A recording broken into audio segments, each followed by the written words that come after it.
moi c'est Étienne Goulet, donc je travaille pour l'Institut français de la vigne et du vin. Et on a réalisé cette expérimentation il y a... bon, on a dû finir il y a 3-4 ans, quoi. Donc là, ce que je vais vous présenter, c'est la synthèse de 5 années de suivi sur des feutres. On est sur de l'alternative au désherbage ou en enherbement total sous le rang. Une question aussi, on l'a abordé au-delà de l'efficacité sur la lutte contre les adventices, c'était aussi l'apport de matière organique. Est-ce que ça peut être une solution pour apporter de la matière organique et donc de coupler un petit peu ces deux pratiques. Et puis, voilà, le maintien de l'humidité sous le rang, c'est une hypothèse ou une question qui revient assez souvent sur l'utilisation de cette technique. Nous, ce qu'on a testé, c'est des feutres aiguilletés, donc en fibre végétale, donc de chanvre, de lin, de jute, donc qui provenait de la société Efiréal, et puis un fibre aiguilleté en fibre de PLA de la société Amarande. Donc, ce qu'on avait souhaité, c'est d'avoir plusieurs fibres végétales pour voir un peu l'effet matière. Et ensuite, on a également testé l'épaisseur des feutres. Et ça, c'est important dans les conclusions avec Alice tout à l'heure, de savoir ce qu'on teste et sur quoi on part comme grammage. Donc, il y avait 500 grammes, 1000 grammes au mètre carré et 1500 grammes par mètre carré, donc ce qui se rapproche le plus du produit d'Alice. Et donc, oui, il y a l'épaisseur de feutre en PLA qui est beaucoup plus faible. Elle, c'est comme un drap, quoi. Là, vous voyez, les autres, ça fait un peu comme un tapis. Le fibre en PLA, ça fait plutôt comme une nappe, quoi. C'est beaucoup plus léger. Voilà. Nous, ce qu'on utilisait, la présentation des feutres, c'était des rouleaux de 25 mètres en largeur variable selon la demande, soit plus d'1 mètre, 70 cm ou 52,5. Ça, c'était les solutions de la société, avec un coût où vous voyez, on est à peu près sur le même sur les mêmes coûts. On est à 90 centimes du mètre linéaire pour en 1000 grammes. Encore une fois, ça dépend aussi du grammage. Et puis voilà, on était à un coût de revient autour de 4000 € par hectare. Et le coût de la pose, lui, n'a pas été chiffré, on l'a redit, donc ça rejoint, ça dépend du type de pose, soit manuel, soit mécanique. Voilà, et les perspectives, elles y sont toujours, a priori, c'est le couplage avec les machines à planter. Où là, voilà. Donc sur les techniques de mise en place, soit avant plantation, donc possibilité de livraison de feutres préincisés, on l'a dit, soit après plantation, au moment de la plantation, sans végétation. Par la suite, nous, ce qu'on avait fait, c'est avec les Tubex, mais ça peut être d'autres marques. Et puis, on l'a redit, soit un agrafage des bords tous les 10 mètres environ, ou un recouvrement de la terre via du matériel d'entretien du sol. Là, vous voyez des photos ensuite de la plantation. Si la végétation n'a pas démarré, donc comme ça, c'est des rouleaux qui sont préincisés, qui ont été déroulés sur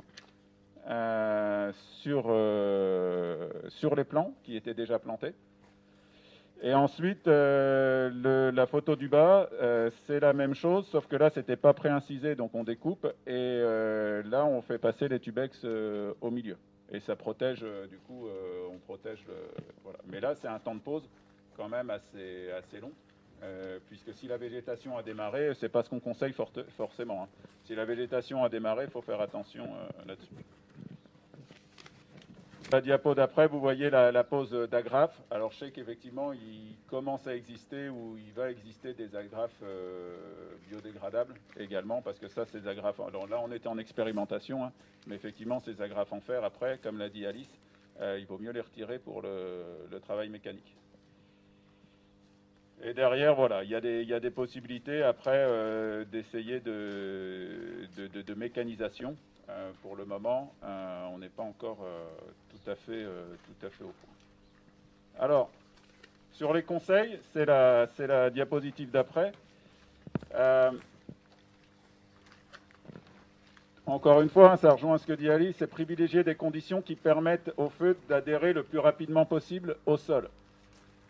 Donc nous, on conseille de les poser sur sol frais ou humide pour que ça adhère. En fait, très très vite, ça va un petit peu coller au sol. Ça va, donc c'est mieux si le sol il est frais, enfin même plutôt humide pour que ça colle. Oui, ce qu'on essaye, c'est aussi, faites attention au moment de la pose, d'éviter les projectons de terre ou de végétation sur les feutres.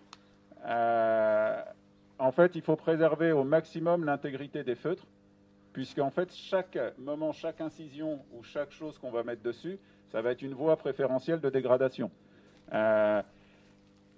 Là, vous voyez pas de vent les jours suivant la pose, parce que là, on n'avait pas graffé, c'est la photo du bas. Vous voyez qu'il y a des feutres qui sont complètement retournés. On n'avait ni remis de la terre, ni agrafé. Donc évidemment, s'il y a une tempête le jour d'après, ben, voilà ce qui se passe.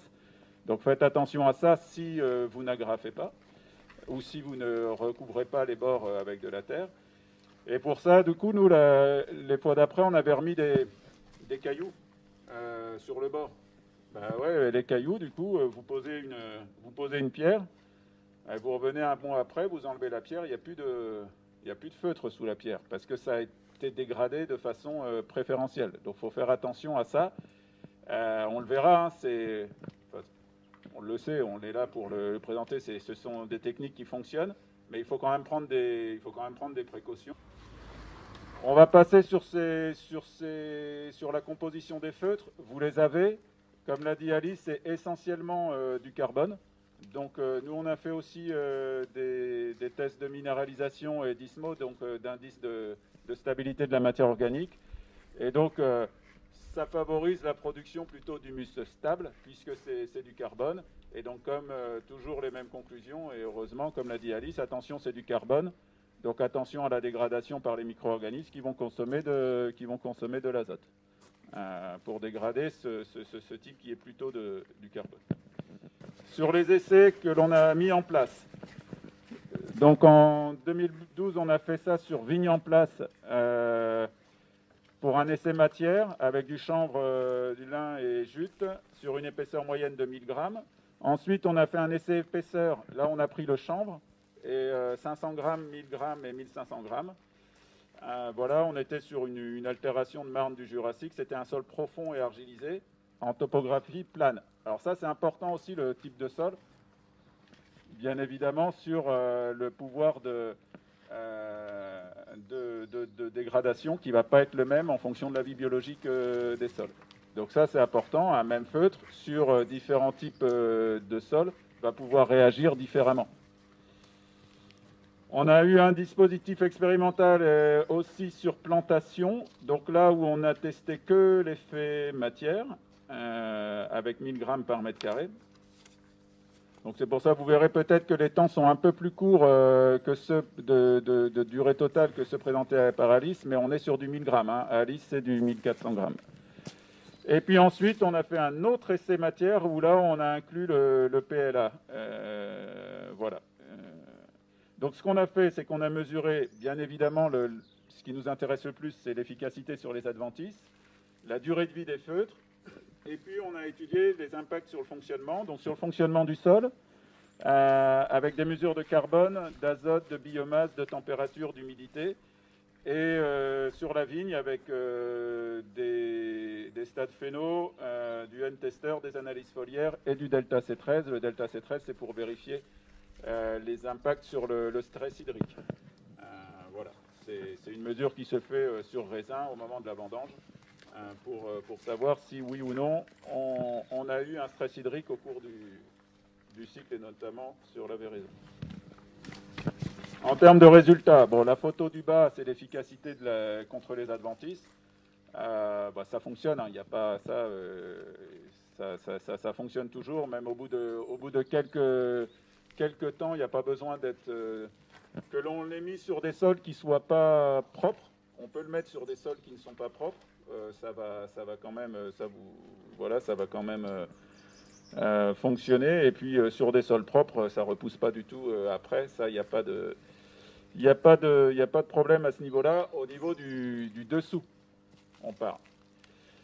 Quand même faire attention sur le dessus, parce que ça peut être aussi, il peut y avoir, nous on a constaté quelquefois des pousses d'adventice à partir du feutre, c'est-à-dire des graines qui se sont déposées peut-être dessus et qui pousseraient comme un un peu comme un lit de semence. C'est à la marge, hein, voilà, mais encore une fois, il faut faire attention à nos pratiques à côté, parce qu'évidemment, si j'exagère, si on sème sur ces feutres-là, forcément ça peut pousser, mais c'est marginal, mais il faut quand même faire attention à ça. En tout cas, sur des adventices qui passeraient du dessous, donc du sol au-dessus, ça fonctionne très bien. Bon, je n'ai pas présenté tous les résultats. Je vous présente par exemple sur l'effet matière, sur l'effet plantation. On a un effet matière indiscutable, et ça on l'a retrouvé tout le temps. Le lin se dégrade beaucoup plus vite. C'est la courbe en rouge là, ça se lit un peu dans l'autre sens que celle d'Alice, c'est le pourcentage de dégradation. Vous voyez qu'au bout de 12 mois, quasiment, il n'y a pas de différence. À un an, les trois matières sont toujours quasiment à 100% à 0% de dégradation. C'est après que ça commence à changer. Vous voyez le dernier, là, ce qui est en jute, ça tient quasiment 24 mois là, sans aucune dégradation, enfin aucune dégradation visible ou significative. Le chanvre, ça commence à décrocher un petit peu avant, et puis voilà, le lin, c'est la matière qui se dégrade la plus vite. Donc ça, c'était fait sur des feutres, hein, je vous rappelle, de 1000 grammes. Donc les 24 mois là, sans dégradation en jute, c'était sur 1000 grammes. Vous avez quelques photos en dessous. Donc avec du lin au milieu, qui est beaucoup plus dégradé là sur les trois photos du haut que chanvre et puis jute qui n'a pas bougé, vous voyez sur la droite. Et puis ensuite, même après, encore 4-5 mois après, là vous voyez que ça s'est quasiment complètement dégradé pour le lin et quasiment pour le chanvre, alors que jute reste encore, c'est dégradé, mais ça reste encore et ça a encore une efficacité. Il faut savoir aussi que quand ça commence à se dégrader, quand on commence à arriver, la dégradation est plutôt exponentielle, quoi. C'est quand on commence à avoir des petits bouts qui forcément, il va y avoir plus d'entrée pour la dégradation. Ce qu'on disait tout à l'heure sur préserver l'intégrité, pour éviter des voies de dégradation préférentielles. Là, c'est la même chose, mais sauf que là, c'est la dégradation naturelle. Et quand ça commence à se dégrader, ensuite, ça va très vite. Donc oui, après, pas forcément de gêne sur les pratiques après pour le travail du sol, etc. Parce que au final, ça se dégrade plutôt vite. Quand ça reste, voilà, on pouvait avoir un peu peur au lambeau qui pouvait rester, et puis à se dire, mince, si je vais travailler mon sol. Alors oui, peut-être que si on passe exactement quand il reste des lambeaux, mais évidemment, ça se dégrade après plutôt vite, et il n'y a pas eu forcément de problème rencontré là-dessus. Un autre essai, cette fois-ci c'était le deuxième essai plantation, où on avait rajouté le feutre là en PLA de maïs. Donc on retrouve en rouge, c'est toujours le lin qui se dégrade, vous voyez, assez vite. En bleu, le chanvre. En vert, ce qui est en jute. Et puis donc là on retrouve bien comme l'essai précédent, lin qui se dégrade plus vite, chanvre un peu moins vite et jute qui est plus résistant. Et ensuite, on a notre autre feutre qui, lui, n'est pas du tout pareil. Hein. Ce n'est pas du tout la même technique, ce n'est pas du tout le même matériel. On avait voulu le comparer, où là, vous voyez qu'il est quand même plus stable dans le temps que les autres. Donc, on a les photos en bas. Donc, au début, voilà, après, on va dire... après le premier hiver ou pendant le premier hiver, hein, ça avait été posé au mois de juillet. Au mois de février de l'année suivante, vous avez les photos en haut. Et ensuite, au mois de mai, après. Alors, ce qui est important, c'est de regarder aussi, on en a parlé, l'interrang. Comment c'est travaillé. Parce qu'évidemment, ça peut avoir une influence sur la dégradation des feutres qui sont sous le rang. On a parlé des projections de terre qui peuvent faire des voies de dégradation préférentielles, mais attention aussi aux herbes, là pour le coup, sur l'interrang qui pourraient revenir dessus. Ensuite, c'est des photos encore prises avec le temps, et vous voyez à chaque fois l'état de dégradation. Vous voyez que le lin, quasiment même un an après, juillet 2014, il ne nous reste pas grand-chose, sachant qu'en plus, il y avait la concurrence de l'interrang, hein, qui n'était quasiment, j'allais dire quasiment pas entretenu, ouais, presque. Voilà, on va dire avec beaucoup de végétation sur l'interrang. Donc ça, vous avez tout, et à chaque fois, les photos sont parlantes, hein. En avril 2016, vous voyez, le lin, il n'y a quasiment plus rien. Le chanvre, il reste quelques lambeaux. Jute, ça tient encore, et maïs, ça tient pas mal. Il y a on voit, hein, il y a quelques adventices qui poussent, mais on est quand même sur un résultat tout à fait correct. Et justement, parce que quand on parle de résultat correct, il faut comparer par rapport à ce que vous attendez, quoi. Ce que le producteur il attend. Donc là, vous avez le témoin qui a été pris à différents moments. Donc là, c'était l'entretien de l'opérateur, du viticulteur. Donc vous voyez qu'en décembre 2015, il y a de l'herbe partout. Voilà, donc c'est pas sur l'acceptabilité, encore une fois, ça dépend aussi de votre niveau d'acceptabilité. Donc ça, c'est ce que faisait le vigneron. Donc quand on voit ce qu'il y avait avant sur les résultats, c'est tout à fait acceptable par rapport à la pratique, lui, de ce vigneron-là, quoi. Les feutres, la durabilité des feutres, parce que c'est ça aussi qui est important, c'est la durabilité. Ça dépend du type de pose et des manipulations des feutres. Ça, je réinsiste là-dessus, c'est vraiment important. De préserver l'intégrité des feutres au moment de la pose, de faire attention à toutes les voies de dégradation possibles. Ça dépend également, bien évidemment, de la matière et de l'épaisseur. Donc nous, on a vu ce qui était en maïs, mais alors, encore une fois, c'est pas comparable, c'est pas les mêmes feutres, mais en tout cas, ils ont été, c'est pour le même objectif et c'est la même technique, donc ils ont été comparés. Nous, ce qui était en maïs durait plus longtemps que ce qui était en jute, en chanvre, et enfin, c'était le lin qui était dégradé le plus rapidement. Et heureusement, on va dire, la durabilité, plus le grammage était important, plus la durabilité est longue. Alors c'est important, la durabilité, parce que c'est aussi à vous de choisir. Souvent, on dit, oui, il faut que ça dure le plus longtemps possible, parce qu'après, effectivement, économiquement, ça a un coût, et plus ça dure longtemps, plus c'est facile. Mais j'allais dire, après, pas forcément. Ça dépend aussi, vous, ce que vous souhaitez faire. Si vous avez envie, à un moment donné, d'avoir quelque chose juste pour une année, qui va vous servir juste pour une année en transition, on parle beaucoup aussi de rotation des modes d'entretien du sol. Si pour une raison ou une autre, vous voulez avoir quelque chose qui ne va pas vous durer forcément 3 ans, vous pouvez choisir peut-être des matériaux plus facilement dégradables ou des grammages plus facilement dégradables. Sur les résultats en composition organique, je vais aller vite, on n'a rien vu. Alors on ne dit pas que ça n'apporte pas de carbone, puisque c'est du carbone et qui se dégrade. Mais ça, c'est les tableaux que vous pourrez avoir, que ce soit sur la matière organique ou que ce soit, quelqu'un en a parlé, sur la biomasse microbienne, c'est les deux colonnes du bout. Il n'y a pas de différence significative qui ont été observées entre le témoin désherbé chimiquement et les sols sous feutre.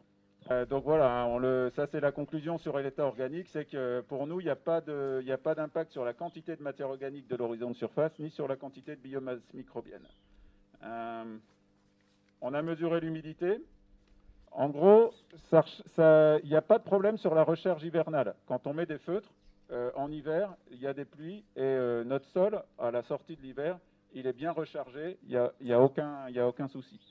Je vais arrêter là après. C'est juste quand même de regarder sur l'effet des feutres. Il faut faire attention à la réhumidification des sols sous feutre après les pluies estivales, qui est quasiment faible à nulle. Vous voyez là, et notamment plus l'épaisseur est grande et plus le feutre est résistant, plus la matière est résistante. Vous voyez que sur sol nu, c'est le témoin, le bleu là. Vous avez une réhumidification, on remonte en humidité. Après 60 mm de pluie les 10 derniers jours, après 65 mm de pluie les 10 derniers jours, vous voyez que sur le sol nu, sur le témoin, on remonte. Alors que sur le sol avec le paillage le plus résistant, le plus fort, en jute et à 1,5 kg, on n'a pas cette rehumidification. Les pluies estivales, en fait, sont gênées par... enfin, l'infiltration est gênée par les feutres. Voilà, donc ça, les feutres n'entravent pas la recharge hydrique automnale et hivernale des sols, même à partir d'un sol humide. Ça, c'est important. Quand le sol est humide et qu'on met les feutres, et justement, ou alors à la sortie de l'hiver et pour le printemps, ce qui est important, c'est que les feutres induisent même un ralentissement de l'assèchement de la surface par rapport au sol nu. C'est-à-dire que quand mon sol est humide, mon feutre, il protège de l'évaporation et je garde l'humidité plus longtemps. En revanche, quand ça commence à sécher et l'été, là, ça peut faire une barrière physique pour les pluies. Voilà.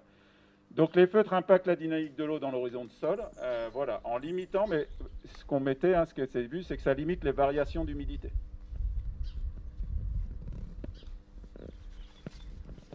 Ensuite, sur l'azote, ça rejoint un petit peu ce qui a été mis. Vous avez des essais de N-testeurs où faut se méfier un petit peu sur l'azote.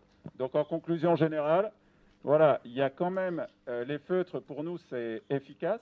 Ça a montré son efficacité. Il n'y a pas de souci sur la lutte contre les adventices. Il y a quelques précautions dans la technique de pose. Il y a quelques précautions à avoir, notamment sur les plantations. Quand on dit vous mettez ça, il n'y a plus besoin d'arroser, faites attention. On le voit en été notamment. Faites attention, plus votre feutre sera large et plus l'impact sera important. Donc faites quand même bien attention à l'humidité. Oui, ça garde l'humidité du sol quand le sol est humide. Ça la garde plus longtemps. Mais une fois que c'est sec, si on a des pluies, c'est un petit peu plus compliqué. Et surveillez quand même un petit peu la teneur en azote, parce qu'on le dit, avec la dégradation, ça peut, on le voit, il y a quand même quelques résultats qui sont dans ce sens-là.